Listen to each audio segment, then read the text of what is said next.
Hello students, last lecture में हमने क्या की थी? Definition of asymptotes. क्या डेफिनेशन है एसिम्प्टोट्स की? फॉर एग्जांपल मैं एक कर्व लेती हूँ, दोबारा से मैं आपको रिवाइज कराती हूँ कि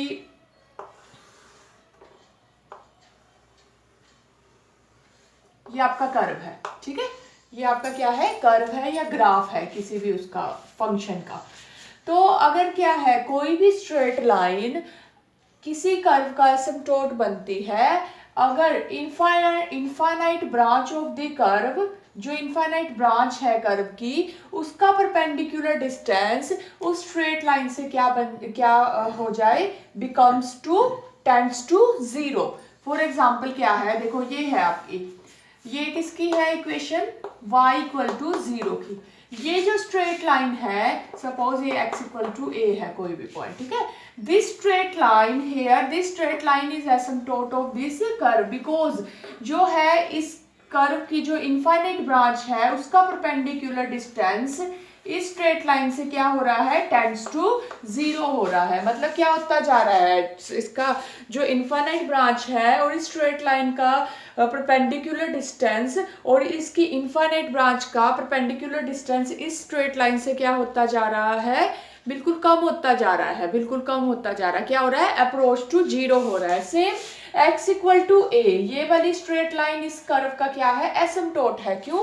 क्योंकि ये वाली जो इनफाइनाइट ब्रांच है इस कर्व की, ये जो इनफाइनाइट ब्रांच है इसका परपेंडिकुलर डिस्टेंस इस स्ट्रेट लाइन से क्या होता जा रहा है? अप्रोचेस टू जीरो होता जा रहा है। दिख भी रहा है आपको कि इसका डिस्टेंस, ये इसको देखो, ये इसकी तरफ ऐसे लग रहा है कि ये इसकी तरफ मिलती जा रही है।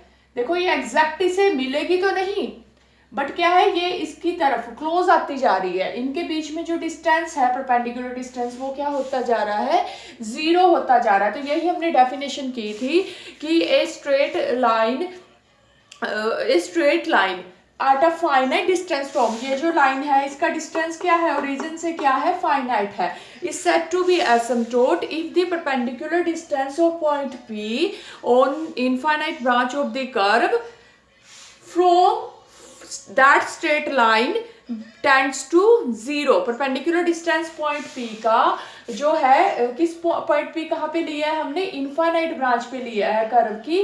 उसका परपेंडिकुलर डिस्टेंस स्ट्रेट लाइन से टेंड्स टू क्या हो जाए? जीरो हो जाए as P tends to infinity. जैसे पॉइंट P को आप इन्फिनिटी की तरफ लेके जा रहे हो तो वो स्ट्रेट लाइन क्या बन जाती है? एसिम्प्टोट बन जाती है।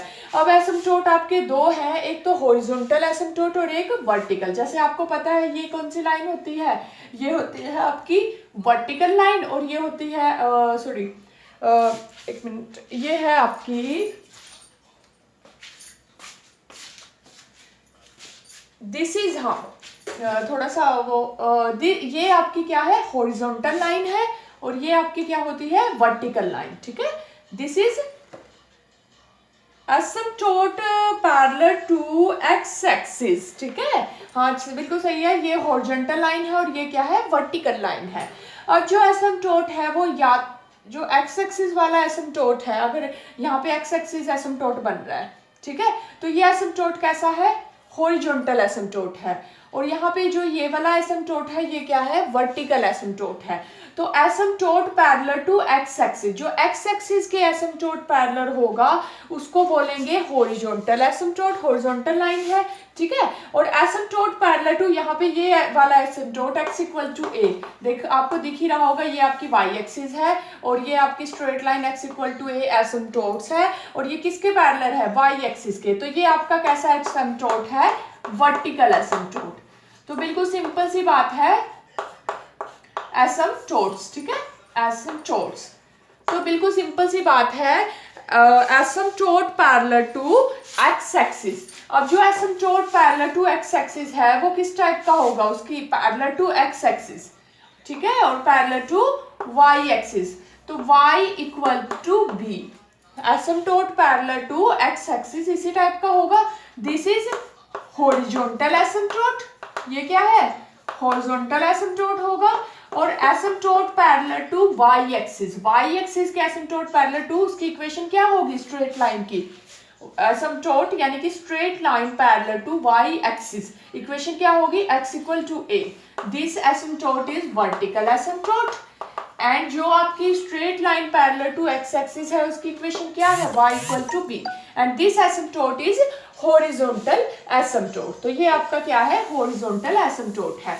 तो अब हमें चेक करना है y इक्वल टू बी, मतलब हॉरिजॉन्टल एसिम्प्टोट, ठीक है, y equal to b, this is asymptote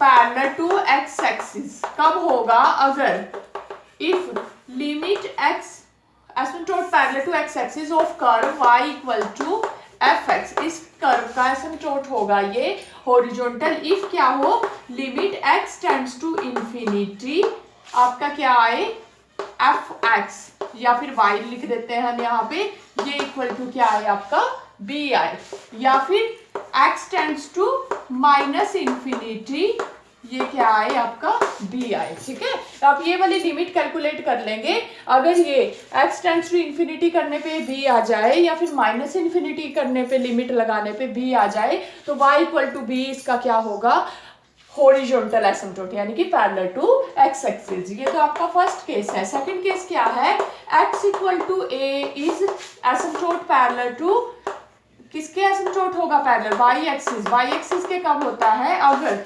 limit x tends to a f x यानी कि y, ये आपका क्या आ जाए इंफिनिटी, या फिर limit x tends to from left hand side या फ्रॉम लेफ्ट हैंड लिमिट या फिर right hand limit equal to minus infinity, ठीक है। तो मतलब क्या है, plus minus infinity, plus minus infinity, okay.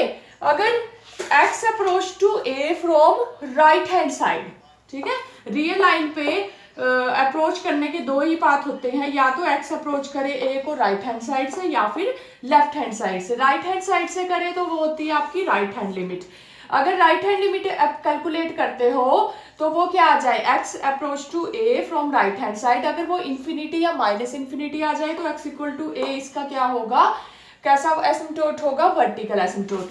x approach to a from left hand side, left hand या फिर left hand limit plus minus infinity आ जाए तो वो क्या होता है आपका x इक्वल टू a, उस केस में क्या होता है आपका वर्टिकल एसिम्प्टोट होता है। तो आपको ये दो फॉर्मूले याद रखने हैं, ठीक है ना। हॉरिजॉन्टल एसिम्प्टोट का ये है चेक करने का, ये वाली लिमिट निकालोगे, और वर्टिकल एसिम्प्टोट में हम ये लिमिट निकालेंगे। तो इसके रिलेटेड जो न्यूमेरिकल है वो हम नेक्स्ट लेक्चर में करेंगे ताकि आपको ये अच्छे से क्लियर हो जाएगा।